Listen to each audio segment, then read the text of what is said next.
जय हिंद। मैं विकास मिश्रा आप सबका स्वागत करता हूं GK4D चैनल पे। उम्मीद है आप सब अच्छे होंगे, सुरक्षित होंगे, अपना ख्याल भी रख रहे होंगे और पढ़ाई भी कर रहे होंगे। पिछले दिनों तबीयत खराब होने की वजह से और कुछ अन्य कारणों की वजह से क्लासें कंटिन्यू नहीं चल पा रही थी, लेकिन आज से हम वापस से अपनी क्लासेस की शुरुआत कर रहे हैं। क्लासेस अभी बीच में जब कंटिन्यू नहीं थी तो उस दौरान बहुत सारे हमारे इस परिवार में बहुत सारे नए सदस्य जुड़े और उन सब सदस्यों का मैं इस परिवार में GK4D परिवार के इस में आपका स्वागत करता हूं। जितने भी हमारे नए सब्सक्राइबर जुड़े हैं और इस चैनल को आप फॉलो करिए। इसमें आपको जितने भी सब्जेक्ट्स हैं वो सारे सब्जेक्ट्स आपको कवर कराए जाएंगे। साथ ही साथ बहुत सारे जो फैक्चुअल इन्फॉर्मेशन होती है उन फैक्चुअल इन्फॉर्मेशन को हम शॉर्ट्स के रूप में भी आपको प्रोवाइड कर रहे हैं, तो उन वीडियोस को भी देखिए जिससे आपको उसमें बहुत सारी जो फैक्चुअल इन्फॉर्मेशन होती है किसी भी सब्जेक्ट से हो गई, और साथ ही साथ स्टेट PSC के लेवल पर भी जो बहुत सारे फैक्ट वाली इन्फॉर्मेशन होती है वो भी आपको इसमें क्या है अवेलेबल कराई जा रही है। ठीक है, तो जो हमारे नए सब्सक्राइबर जुड़े हैं उनका एक बार से मैं वापस से बहुत बहुत धन्यवाद करूंगा और आप हमें फॉलो करें और हमारे जितने भी तरीके के कंटेंट पढ़ाए जा रहे हैं उन सभी चीज़ों का फ़ायदा उठाएं।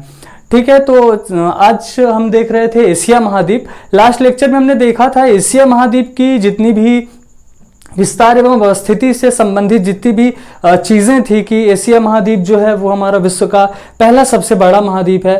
साथ ही साथ एशिया महाद्वीप जनसंख्या की दृष्टि से भी विश्व का पहला बड़ा महाद्वीप है। क्यों? क्योंकि एशिया महाद्वीप में दो देश जो विश्व में जनसंख्या की दृष्टि से पहले हैं, पहले और दूसरे क्रम में हैं, जिसमें आप जानते हैं पहला देश है हमारा चाइना और दूसरे देश हम खुद हैं। ठीक है, ये तो ऑफिशियल डाटा है। अनऑफिशियल डाटा के रूप में मुझे लगता है कहीं भारत चाइना से भी आगे ना निकल जाए। ठीक है, तो इस तरीके से जो एशिया महाद्वीप है उसका हमने इंट्रोडक्शन की क्लास ले ली थी। जिन लोगों ने भी क्लास नहीं देखी है वो जाके देख सकते हैं। इंट्रोडक्शन की जो क्लास है उसमें मैंने सारी चीज़ें समझाई भी हैं और नोट भी कराई हुई हैं। ठीक है, तो इसी तरीके से मैंने बताया था कि एशिया महाद्वीप है किस तरीके से यूरोप महाद्वीप से यूराल पर्वत और यूराल नदी के माध्यम से अलग होता है, किस तरीके से ये स्वेज नहर और भूमध्य सागर और लाल सागर के माध्यम से किस तरीके से किससे अफ्रीका महाद्वीप से अलग होता है, और साथ ही साथ मैंने बताया था कि किस तरीके से अफ्रीका महाद्वीप से ये किस तरीके से यह टॉरस जल संधि के माध्यम से अलग होता है। तो सारी चीजें हमने लिखाई भी थी और समझाई भी थी। ठीक है, तो अब हम शुरू करते हैं एशिया महाद्वीप के जितने भी महत्वपूर्ण टॉपिक हैं। आज का हमारा टॉपिक होगा एशिया महाद्वीप की सभी महत्वपूर्ण नदियां। इसके अंतर्गत हम लगभग 10 तो नहीं 15-16 नदियां लगभग हम कवर करेंगे जो एशिया महाद्वीप की सबसे महत्वपूर्ण नदियां हैं और जिनसे लेकर के क्वेश्चंस आते रहते हैं और किस तरीके के क्वेश्चंस आते हैं, क्या क्या उसका हिस्टोरिकल बैकग्राउंड है। चूंकि हमारी जो एशिया महाद्वीप की नदियां हैं और साथ ही साथ जो हमारे एशिया महाद्वीप है वो सबसे ज्यादा इंपॉर्टेंट होता है हमारे पढ़ाई के लिए। और साथ ही साथ जब हम पढ़ते हैं और एशिया महाद्वीप से संबंधित, चूंकि हमारा भारत जो है एशिया महाद्वीप का ही एक देश है, तो उससे संबंधित उसकी सीमा अवस्थिति और विवाद किस किस चीज़ों को लेकर के है, उसकी महत्वपूर्ण नदियां हैं, भौगोलिक दशाएं क्या क्या हैं, उन सब चीज़ों को लेकर एशिया महाद्वीप हमारा क्या हो जाता है, सबसे ज़्यादा इंपॉर्टेंट हो जाता है। तो एशिया महाद्वीप में आज का हमारा टॉपिक क्या होगा, एशिया महाद्वीप की प्रमुख नदियाँ। ठीक है, तो आज हम शुरू करते हैं एशिया महाद्वीप की हमारी सभी महत्वपूर्ण नदियां जो हैं और उनकी अपनी क्या क्या विशेषताएं हैं, आज हम उनको देखते हैं। ठीक है,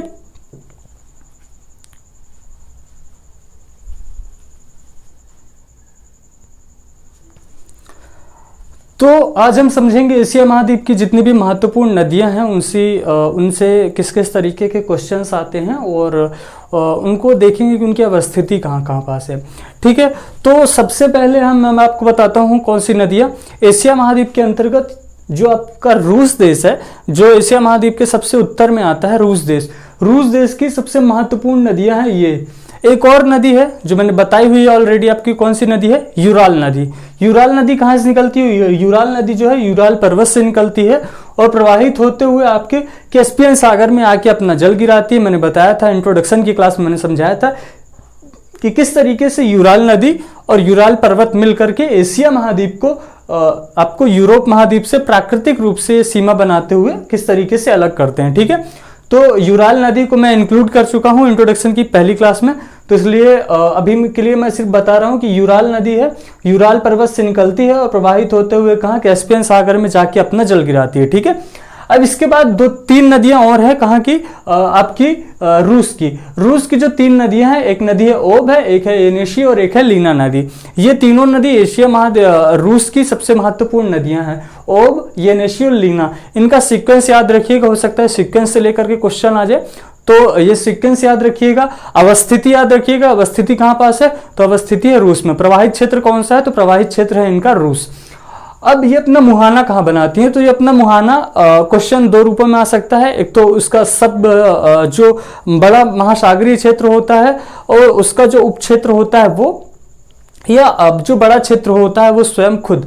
तो ठीक है, उत्तर की ओर कौन सा सागर पड़ता है, तो उत्तर की ओर जब मैंने इंट्रोडक्शन की क्लास पढ़ाई थी, जब विश्व के महाद्वीप एवं महासागर का मैंने सामान्य परिचय बताया था, तो उस समय मैंने बताया था कि एशिया महाद्वीप के उत्तर में जो आपका सागर पड़ता है उसको बोलते हैं आर्कटिक सागर, या उसी को बोलते हैं उत्तरी ध्रुवीय सागर। क्या बोलते हैं, आर्कटिक सागर या उत्तरी ध्रुवीय सागर। तो उत्तरी ध्रुवीय सागर की ओर मुहाना बनाती हैं, या उत्तरी ध्रुवीय सागर में आपकी ओब नदी, येनिशी नदी और लीना नदी कहाँ, उत्तरी ध्रुवीय सागर या आर्कटिक सागर में अपना मुहाना बनाती हैं। ये तो हो गया इसका सबसे बड़ा क्षेत्र। ठीक है, अब इसका उप क्षेत्र कौन सा है, तो इसका उप क्षेत्र जो कहलाता है वो होता है कारा सागर। काला सागर नहीं, कारा सागर कहलाता है। ठीक है, कारा सागर। तो कारा सागर में जाके ये नदियां ओब, येनिशी और लीना नदी क्या करती हैं, अपना मुहाना बनाती हैं। ठीक है, तो इस तरीके से ये हो गई इनकी महत्वपूर्ण चीजें। इनके बारे में और कुछ खास चीज नहीं है, बस इतना ही जानने के लिए था।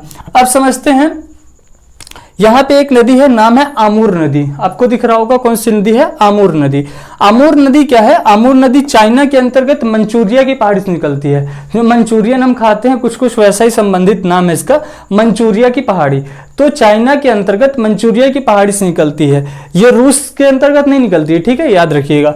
ये आपको पर्वत दिखे बड़ा इसलिए मैंने बनाया हुआ है, लेकिन ये पर्वत रियल में है कहाँ पे, जियोग्राफिकल जो इसकी लोकेशन है वो कहाँ है, तो जो मंचूरिया पहाड़ी की जो जियोग्राफिकल लोकेशन है वो आपकी चाइना में पड़ती है। ठीक है, तो मंचूरिया की पहाड़ी के अंतर्गत निकलती है आपकी आमूर नदी। ठीक है, खास बात क्या है, खास बात यह है कि रूस और चाइना की सीमा प्राकृतिक सीमा बनाती है। कैसी सीमा, क्वेश्चन आ सकता है कि कौन सी ऐसी नदी है जो रूस और चाइना की प्राकृतिक सीमा बनाने का कार्य करती है, प्राकृतिक सीमा का निर्धारण करती है, तो वो हो जाएगी आपकी आमूर नदी।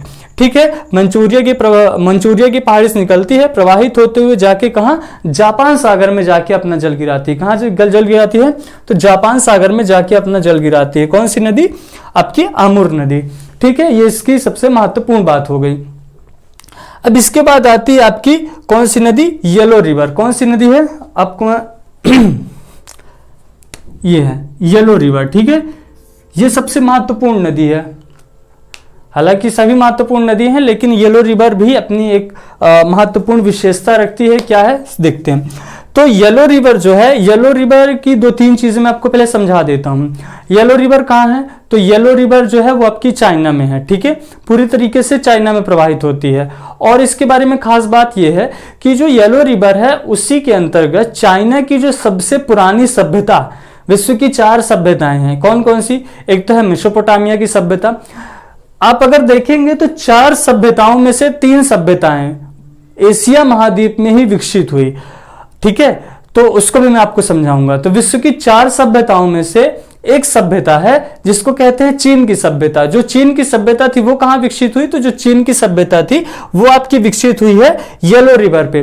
तो इसी येलो रिवर को हांगहो या पीली नदी के नाम से भी जाना जाता है। तो तीनों नाम आप याद रखिएगा। कौन सी नदी, येलो रिवर, इसी को कहा जाता है पीली नदी हिंदी में, और इसी को कहा जाता है हांगहो नदी के नाम से भी जाना जाता है। ठीक है, तो इस तरीके से प्रवाहित होते हुए कहाँ, चाइना के अंतर्गत बयानहर पहाड़ियों से निकलती है। कहां से निकलती है, बयानहर पहाड़ियों से निकलती है। चाइना के अंतर्गत बयानहर पहाड़ियों से निकलती है और पूर्व की ओर प्रवाहित होते हुए जाके पीला सागर में जाके अपना जल गिराती है। कौन सी नदी, येलो रिवर। ठीक है, और येलो रिवर की मैंने खास बात बताई कि इसी नदी के अंतर्गत जो चीन की सबसे महत्वपूर्ण सभ्यता थी, कौन सी, चीनी सभ्यता जिसको कहा जाएगा, तो वो चीनी सभ्यता कहां विकसित हुई थी, तो हांगहो या पीली नदी के तट पर विकसित हुई थी। अब इसको पीली नदी के नाम से क्यों जाना जाता है, तो ये पीली नदी के नाम से बस इसलिए जाना जाता है क्योंकि जब ये प्रवाहित होती है तो जिस जगह से प्रवाहित होती है वहां से पीली मिट्टी अपने साथ बड़ी मात्रा में बहा कर लाती है। इसलिए देखने पर लगता है कि यह नदी सामान्य नदियों की तरह ना हो करके ये पीले रंग में दिखाई देती है, इसलिए इसे पीली नदी के नाम से भी जाना जाता है। किसको? येलो रिवर को। मुहाना कहाँ बनाती है? पीला सागर में जाके अपना मुहाना बनाती है। ठीक है, तो आप इसे देखिए, मैं आता हूं।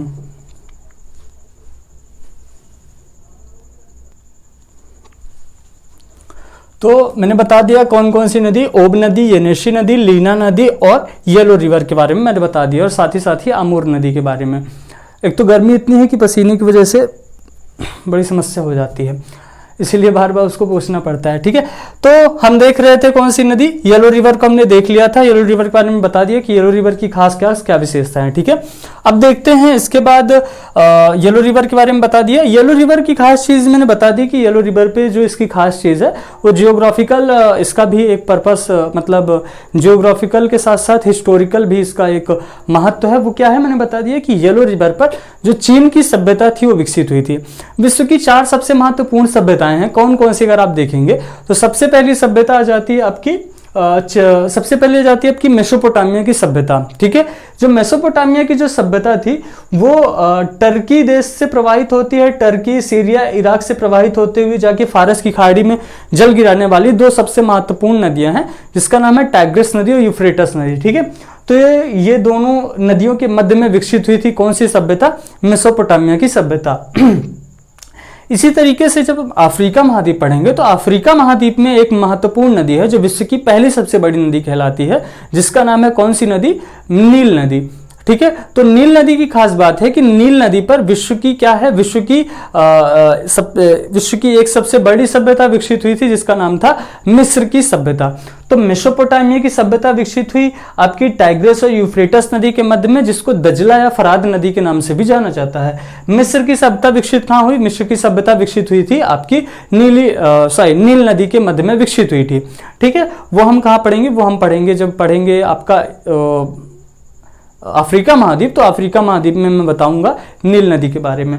इसी तरीके से जब हम पढ़ते हैं सिंधु घाटी सभ्यता, तो सिंधु घाटी जो सभ्यता है वो आपकी कहाँ विकसित हुई थी? भारत, पाकिस्तान, अफगानिस्तान के क्षेत्र में विकसित हुई थी। हालांकि इसके जो सबसे ज्यादा स्थल है वो कहाँ पाए जाते हैं? गुजरात में पाए जाते हैं। किसके? सिंधु घाटी सभ्यता के जो सबसे ज्यादा स्थल है वो कहाँ है? गुजरात राज्य के अंतर्गत, भारत के गुजरात राज्य के अंतर्गत पाए जाते हैं। किसके? सिंधु घाटी सभ्यता के। तो सिंधु घाटी सभ्यता के बारे में पहले जब तक सिंधु घाटी सभ्यता का उत्खनन नहीं हुआ था, जब भारत अंग्रेजों के गुलामी के उस पीरियड में था, उस दौरान जब सिंधु घाटी सभ्यता का उत्खनन शुरू हुआ तो राय बहादुर दयाराम साहनी, आपने उनका नाम सुना होगा, तो उन्हीं के माध्यम से सिंधु घाटी सभ्यता की सबसे पहले उत्खनन क्षेत्रों को, जब मैं आपको हिस्ट्री पढ़ाऊंगा तो उसमें बताऊंगा कि किस तरीके से उनके द्वारा उन क्षेत्रों को सामने लाया गया।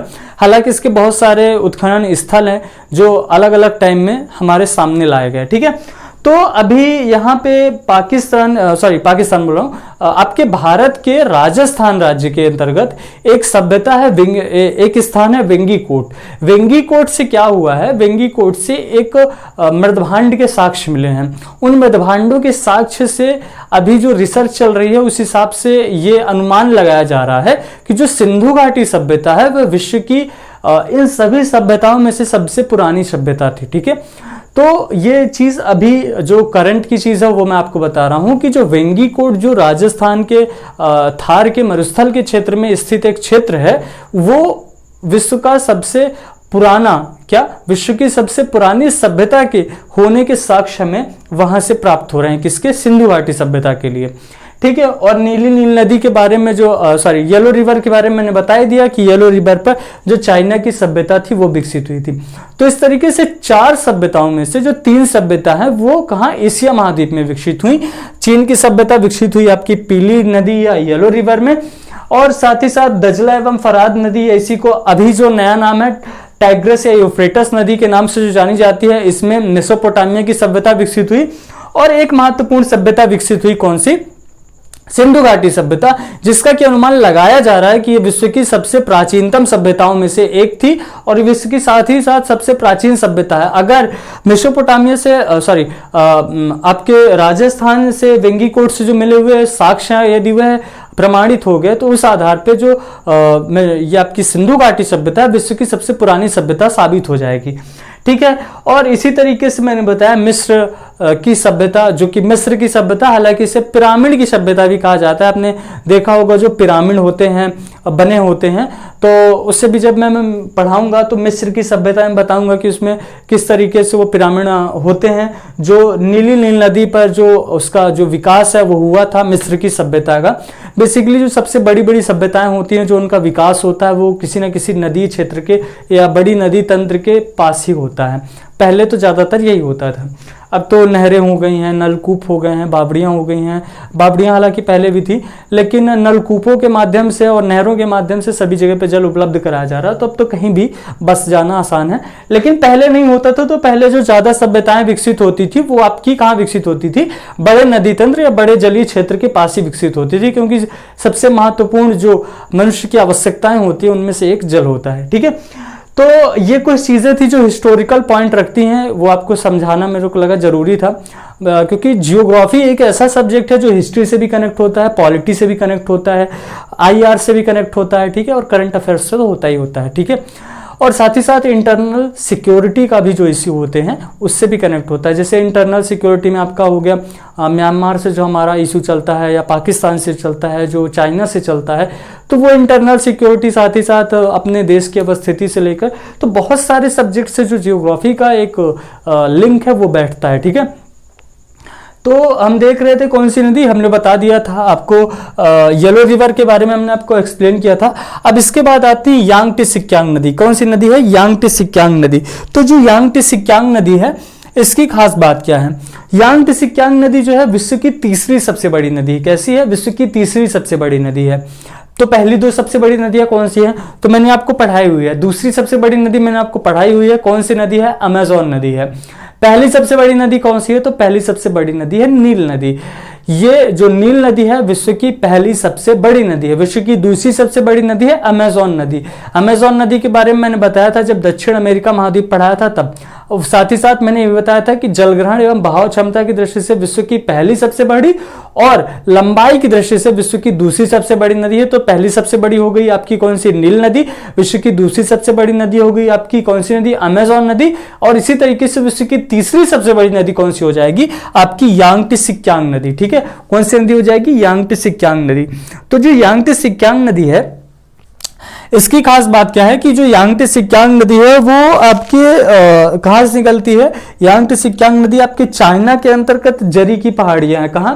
चाइना के अंतर्गत जो जरी की पहाड़ियां हैं वहां से निकलती है आपकी कौन सी नदी? यांगटी सिक्यांग नदी। और ये यांगटी सिक्यांग नदी इस तरीके से प्रवाहित होती है, प्रवाह स्थल आप देख रहे हैं, इस तरीके से प्रवाहित होते हुए जाके पूर्वी चीन सागर में जाके अपना जल गिराती है। कौन सी नदी? यांगटी सिक्यांग नदी। यांगटी सिक्यांग नदी की खास बात यह है कि यह एशिया महाद्वीप की भी सबसे बड़ी नदी है। पूछा जाए कि एशिया महाद्वीप की सबसे बड़ी नदी कौन सी नदी है? तो यांगटी सिक्यांग नदी। एशिया महाद्वीप की, विश्व की पूछा जाए कि एशिया महाद्वीप में कौन सी ऐसी नदी है जो विश्व की तीसरी सबसे बड़ी नदी है? तो यांगटी सिक्यांग नदी।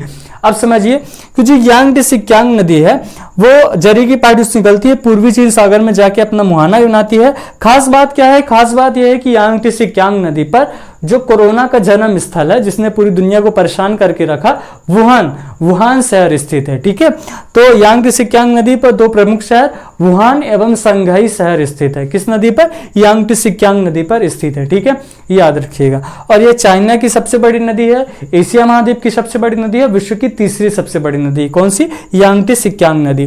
ठीक है, आज मैं समझा रहा हूं इनकी थ्योरी में, कल सीक्वेंस वाइज जैसे मैं आज समझाया हूं कल वापस से एक बार ब्रीफ में समझाते हुए सारी थ्योरी में नोट कराऊंगा। ठीक है, आज खाली समझ लीजिए।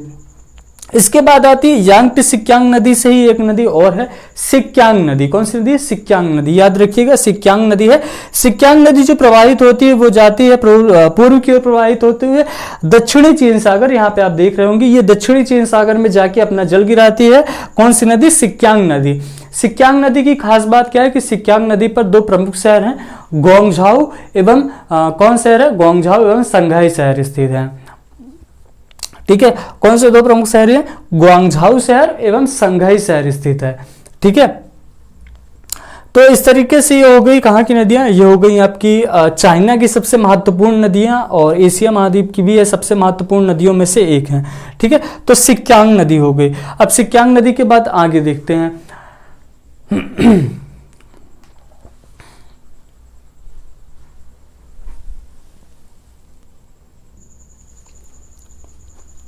तो अब समझते हैं आपकी एशिया महाद्वीप की जो पश्चिम की नदियां हैं वो कौन कौन सी महत्वपूर्ण नदियां हैं उनको देखते हैं। तो सबसे पहले मैं बता देता हूँ, दो नदियां आपकी हैं, एक है सिर दरिया और एक है आमू दरिया नदी। तो एक सागर मैंने बताया था अरल सागर, अरल सागर मैंने बताया था, अरल सागर को याद करने की मैंने भी ट्रिक बताई थी। जो उसकी ट्रिक थी वो थी कजाकिस्तान और उज्बेकिस्तान। क्वेश्चन सीधा आ जाता है कि जो अरल सागर है वो कहाँ स्थित है। तो जो अरल सागर है वो दो देशों के मध्य में स्थित है, कजाकिस्तान और उज्बेकिस्तान में स्थित है। ये आप देख रहे हैं, ये है कजाकिस्तान और इसी के नीचे जो ये वाला देश है ये है उज्बेकिस्तान। उसके बीच में जो है आप देख रहे हैं ये नीला नीला जो है वो मैंने क्या बनाया हुआ है, अरल सागर। तो जो अरल सागर है वो कहाँ स्थित है, अरल सागर जो है वो कजाकिस्तान और उज्बेकिस्तान के मध्य में स्थित है। यहाँ पास दो प्रमुख नदियां हैं जो क्या अपना मुहाना बनाती हैं, उद्गम नहीं होता है, मुहाना बनाती हैं। कौन कौन सी दरिया है, कौन कौन सी नदियां हैं, तो एक है सिर दरिया नदी और एक है आमू दरिया नदी। सिर दरिया नदी की खास बात यह है, एक चीज ये भी याद रखिएगा कि क्वेश्चन आता है कि अरल सागर में कौन सी नदी ऊपर से आके अपना जल गिराती है, कौन सी नदी नीचे से आके अपना जल गिराती है। तो अगर आप मैप में देख रहे होंगे तो ऊपर से आके जो जल गिराती है उसका नाम है सिर दरिया नदी, और जो नीचे से आती है वो आके अपना जल गिराती है उसका नाम है आमू दरिया नदी। ठीक है, तो सिर है तो सिर वाला जो हिस्सा होता है ऊपर होता है, तो उससे याद रख लीजिएगा सिर दरिया नदी, और नीचे वाली नदी जो एक बचती है उसको याद रख लीजिएगा आमू दरिया नदी। तो इस तरीके से 3 क्वेश्चन हो गए। अरल सागर कहाँ स्थित है, कजाकिस्तान उज्बेकिस्तान में। दो नदियां उससे मुहाना बनाती हैं, कौन कौन सी, सिर दरिया और आमू दरिया नदी। उत्तर की ओर से मुहाना बनाती है आपकी सिर दरिया नदी, दक्षिण की ओर से जो मुहाना बनाती है वो है आमू दरिया नदी। ठीक है, अब इनका आता है कौन सा क्षेत्र, जल बहाव क्षेत्र की कितने देशों से प्रभावित होती हैं। तो जो तीनों नदियां हैं वो 4 देशों से प्रभावित होती हैं। कौन कौन सी, सबसे पहले सिर दरिया नदी की बात करते हैं। तो सिर दरिया नदी कजाकिस्तान, तजाकिस्तान, उज्बेकिस्तान और कजाकिस्तान से प्रभावित होते हुए जाके कहाँ, कजाकिस्तान में आके सिर दरिया नदी उत्तर की ओर से आके अपना मुहाना बनाती है। उसी तरीके से आमू दरिया नदी है, अफगानिस्तान से इसका उद्गम होता है। अफगानिस्तान से तजाकिस्तान, तजाकिस्तान से तुर्कमेनिस्तान, तुर्कमेनिस्तान से उज्बेकिस्तान में आके अपना जल गिराती है। ठीक है, तो इस तरीके से इनके जल गिराने का क्षेत्र हो गया। मैं थ्योरी लिखाऊंगा, अभी मैंने बताया, समझा रहा हूं आपको। ठीक है, और एक चीज आप और कर सकते हैं कि ये जो आपका सारा मैप है आप उसे डिजाइन कर लीजिएगा अपने तरीके से बना करके, या तो आप मैप परचेज कर लीजिए, और इस तरीके से आपको मैप बना हुआ थोड़ा मुश्किल है मिलना, मिल जाए तो और अच्छा है, ना मिले तो एटलीस्ट आप अपने इस तरीके से बना लीजिए, क्योंकि बनाना बहुत जरूरी है। ठीक है, बना बनाया मिलता नहीं है। आप अपने जो भी ऑक्सफोर्ड का होगा या ब्लैक स्वान का जो भी आपने एटलस खरीदा हो, उस एटलस में आपके पास 2 एटलस होना जरूरी है, या एटलीस्ट एक एटलस होना चाहिए। हिंदी मीडियम का, इंग्लिश मीडियम का, जो भी आप रेफर करें, जो आपको समझ में आए वो आप ले लीजिए। और साथ ही साथ आपको इस तरीके से मैप बनाना पड़ेगा। एक रफली मैप बनाना सीखिए, वो अलग चीज़ है। और जो अपने पढ़ने के लिए जो एकदम लोकेशन वाइज जो सारी चीज़ें होती हैं उनको दर्शाना इस तरीके से इंपॉर्टेंट होता है। ठीक है, तो रफली मैप भी मैं आपको बना के सिखाऊंगा जब मैं थ्योरी पढ़ाऊंगा तब, लेकिन अभी इस तरीके से आप एक मैप बना सकते हैं ताकि आप सारी एशिया महाद्वीप की नदियां एक स्थान पर देख सके। ठीक है, तो वही चीज मैं बता रहा था, सिर दरिया और आमू दरिया नदी है। सिर दरिया नदी आके कजाकिस्तान में आके उत्तर की ओर से मुहाना बनाती है। आमू दरिया नदी उज्बेकिस्तान से आके दक्षिण की ओर अपना मुहाना बनाती है। कौन सी नदी, आमू दरिया नदी। तो ये हो गई सेंट्रल एशिया की सबसे महत्वपूर्ण नदियां। पूछा जाए कि सेंट्रल एशिया की सबसे महत्वपूर्ण नदियां कौन सी है, तो सेंट्रल एशिया की सबसे महत्वपूर्ण नदियां हो जाएंगी आपकी सिर दरिया और आमू दरिया नदी। सेंट्रल एशिया में मैंने बताया था 5 देश आते हैं, कौन कौन से, कजाकिस्तान, उज्बेकिस्तान, तुर्कमेनिस्तान और तजाकिस्तान और किर्गिस्तान। ये 5 देश हैं, सेंट्रल एशिया के देश कहलाते हैं। अब आते हैं आपके टर्की वाले देश में, जहां पे मैंने बताया था कौन सी सभ्यता विकसित हुई थी, मेसोपोटामिया की सभ्यता। तो सर यहां पास अगर आप देखेंगे तो टर्की देश से 2 नदियों का उद्गम होता है। कौन कौन सी, सबसे पहले यहां पे मैंने लिखा हुआ है टी माने होता है टाइग्रिस नदी, और यू माने यूफ्रेटस नदी। तो टाइग्रिस नदी और यूफ्रेटस नदी है। इसी को वर्तमान जब हिस्टोरिकल आप बैकग्राउंड में जाएंगे तो अब वहां पास आपका कहलाता है दजला या फराद नदी के नाम से। तो टाइग्रिस नदी मतलब दजला और यूफ्रेटस नदी मतलब फराद नदी।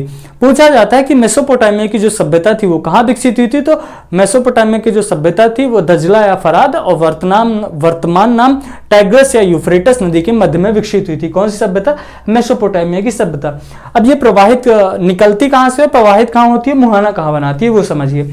तो जो टाइग्रिस नदी है, अगर आप ये देख रहे होंगे तो मैंने ग्रीन में जो गोलाकार वाला जो क्षेत्र है वो है आपका सागरीय क्षेत्र है, ठीक है। और जो इस तरफ है जो यूफ्रेटस नदी है वो कहां से निकलती है, आर्मेनियाई उच्च भूमि से निकलती है। कहां से निकलती है, आर्मेनियाई उच्च भूमि से निकलती है।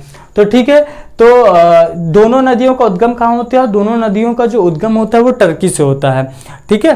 तो टर्की से होता है, टर्की से प्रभावित होती है टर्की, टर्की के बाद आप देखेंगे सीरिया, सीरिया के बाद देखेंगे इराक, और इराक से होते हुए फारस की खाड़ी जो कि आपकी सऊदी अरब के पास पड़ती है, सऊदी अरब के देश के पास, साथ ही वहीं पे यूएई और कुवैत देश स्थित है, वहां पास अपना एक खाड़ी है, नाम है फारस की खाड़ी।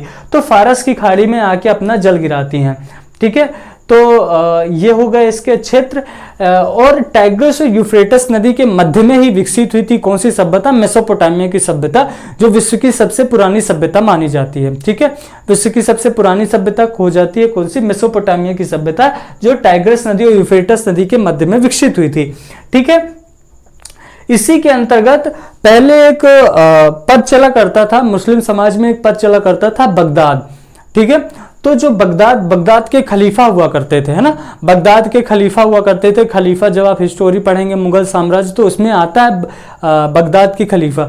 तो जो बगदाद शहर है वो भी इराक के अंतर्गत टाइग्रिस नदी के अंतर्गत ही स्थित है। इराक में जो टाइग्रिस नदी का प्रवाह क्षेत्र है वहीं पे बगदाद शहर स्थित है, जहां के हुआ करते थे बगदाद के प्रमुख खलीफा का जो पद हुआ करता था वो यहीं से था। एक और नदी है, नाम है जॉर्डन नदी। जॉर्डन नदी की खास बात यह है कि जो जॉर्डन नदी है वो इजराइल और जॉर्डन के मध्य में प्रवाहित होती है।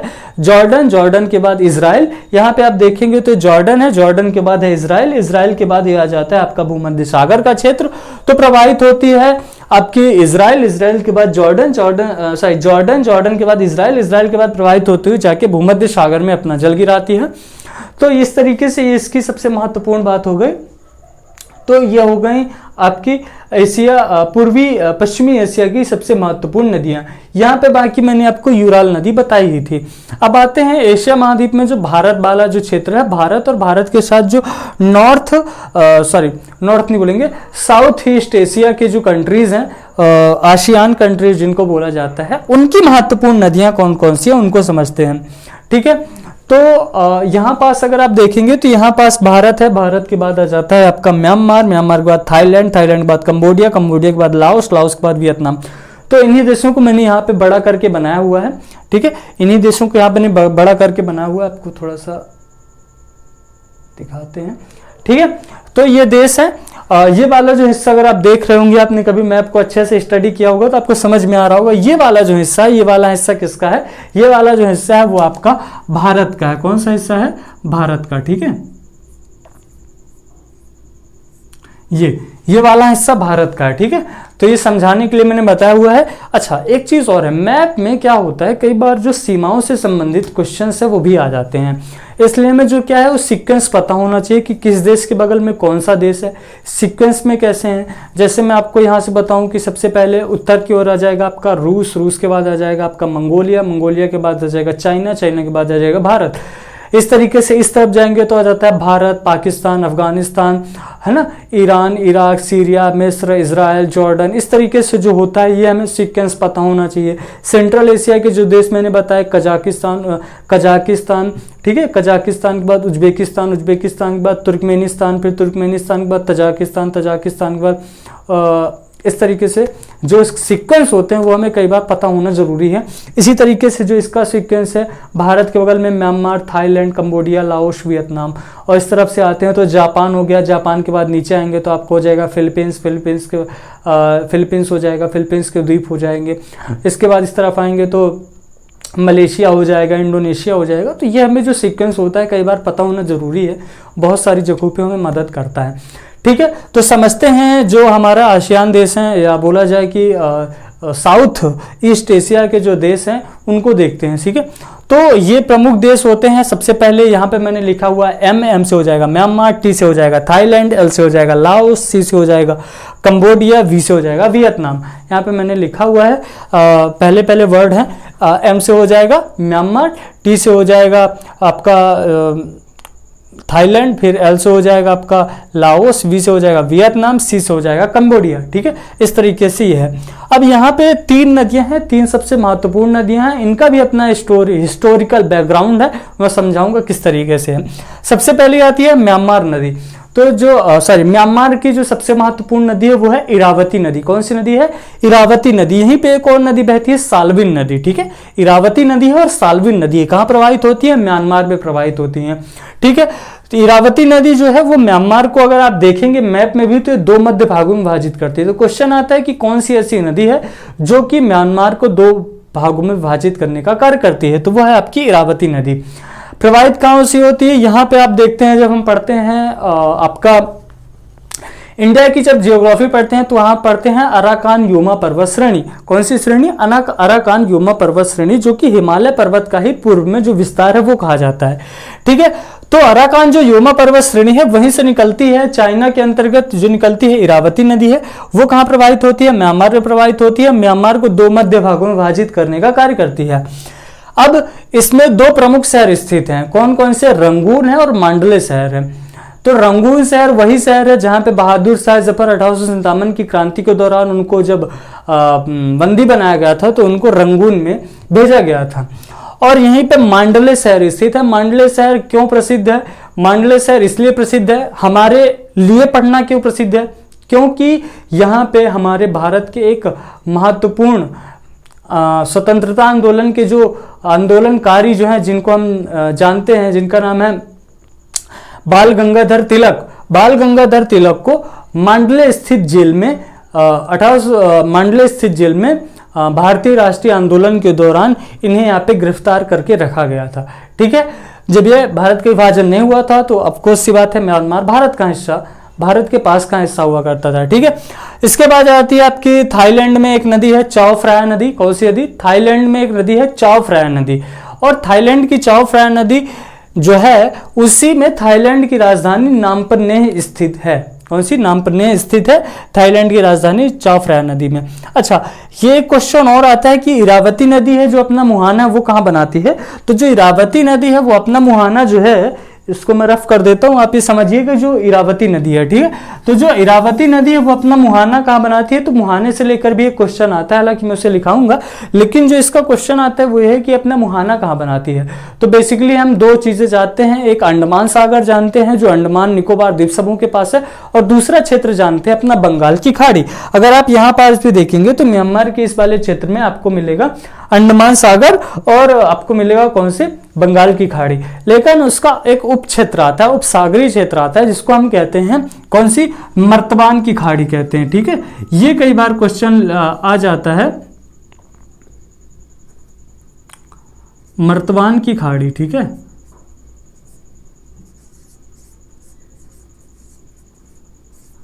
ये मर्तबान की खाड़ी।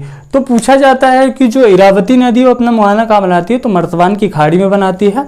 अब आते हैं जो आपका मेकोंग नदी है। मेकोंग नदी जो है वो एक सीधा क्वेश्चन आता है कि आसियान देशों की सबसे महत्वपूर्ण या सबसे लंबी नदी कौन सी है? तो मेकोंग नदी है। ठीक है, मेकोंग नदी आपके लगभग सारे देशों से प्रवाहित होती है। भारत को छोड़ दे तो सारे देशों से या तो प्रवाहित होती है या तो सीमा बनाती है। ठीक है, तो ये जो प्रवाहित क्षेत्र है वो मैं आपको समझा देता हूं। मेकोंग नदी निकलती है चाइना के अंतर्गत।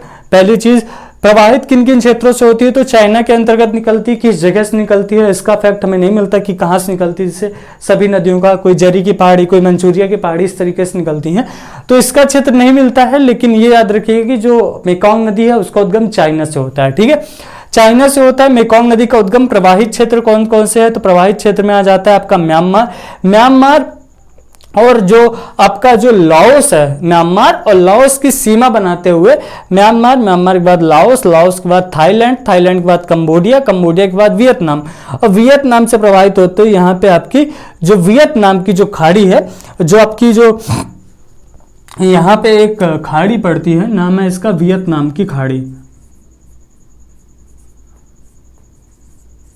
वियतनाम की खाड़ी, तो ये जो अपना जल है वो कहाँ गिराती है, तो ये जो अपना जल है वो, या कहा जाए कि मुहाना कहाँ बनाती है, तो ये जो मुहाना है वो वियतनाम की खाड़ी में बनाती है।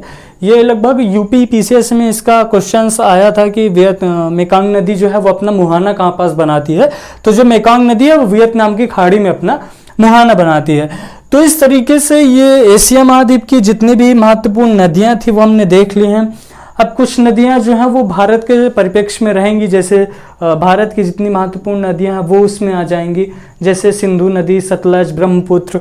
इनका जो प्रवाह क्षेत्र है वो भारत, पाकिस्तान, अफगानिस्तान, नेपाल, भूटान, म्यांमार, इन देशों में भी है। तो उनको जब हम इंडियन ज्योग्राफी पढ़ेंगे वर्ल्ड ज्योग्राफी को कंप्लीट करने के बाद, तो उसमें हम उन्हें बहुत अच्छे से देखेंगे।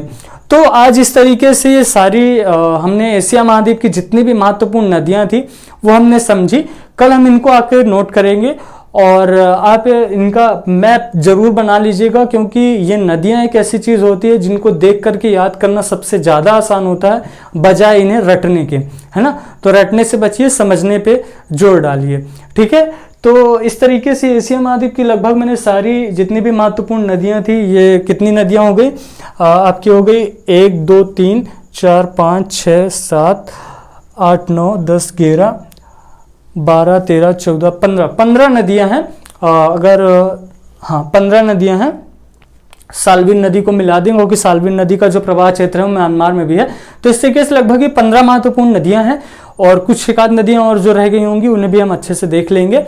तो आप इसका मैप बना लीजिएगा, ठीक है। और आज के लेक्चर को यहीं पे ख़त्म करते हैं। कैसा लगा लेक्चर बताइएगा ज़रूर, और आप कमेंट बॉक्स में कमेंट करके जब आप अप्रिशिएट करते हो तो बहुत अच्छा लगता है। तो इसी तरीके से अपना प्यार बनाए रखिए और जो हमारी चीज़ें हैं, जो हमारा कंटेंट है उसको यूज़ करिए और अपनी सफलता को प्राप्त करिए, ठीक है। मिलते हैं नेक्स्ट लेक्चर में, तब तक के लिए जय हिंद।